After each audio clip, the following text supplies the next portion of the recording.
Big thing happened last week, of course, 2009 NBA draft right here in New York City. Sure. 60 players starting their careers in the NBA. But of course, for every draft-eligible player who does get selected, there are many more who, go on the free agent market and are fair game.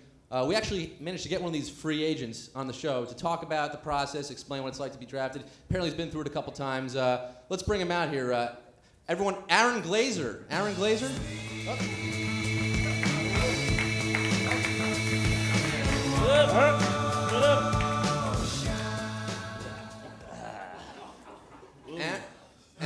Aaron Glaser, welcome to the show.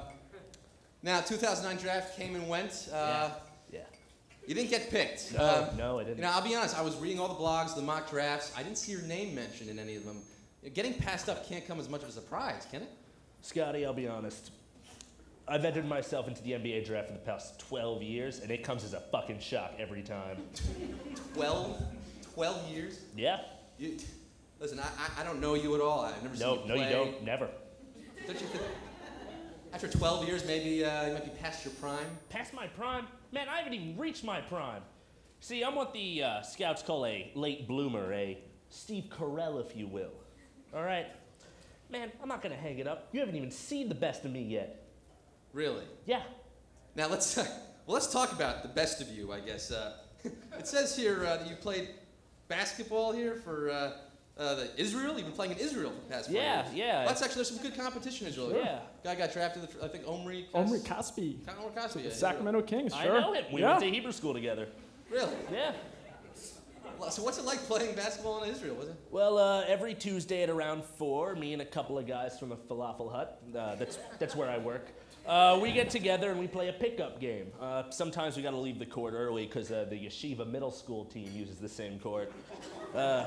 And then sometimes we're just lazy and we don't play at all, and we just get high. But we're thinking about basketball, and that's what counts. You're playing pickup basketball in Israel? Why can't you do that here? I'm sort of not allowed within 100 feet of schools or playgrounds in the United States. Yeah. I didn't know she was 14, and I keep forgetting I'm 32, That is just awful. How do you, I don't know how you could expect to be drafted. I mean, no offense, but you don't look like much of an athlete. If you don't mind me asking, what's your vertical? Oh, I don't have one. You don't jump? No, man. It's like my stepdad says, jumping's for fags.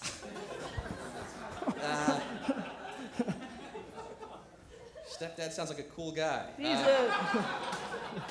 He used to beat me, but we're not here to talk about that. We're here to talk about sports, right? Although beating's sort of a sport. In some countries. Now it says here you played your college ball at East Western University. Yep, I was a 7-year club starter for the good old fighting Quakers. Okay, so you played club basketball for a fictitious university. Yeah, Great. yeah. Okay. I don't see.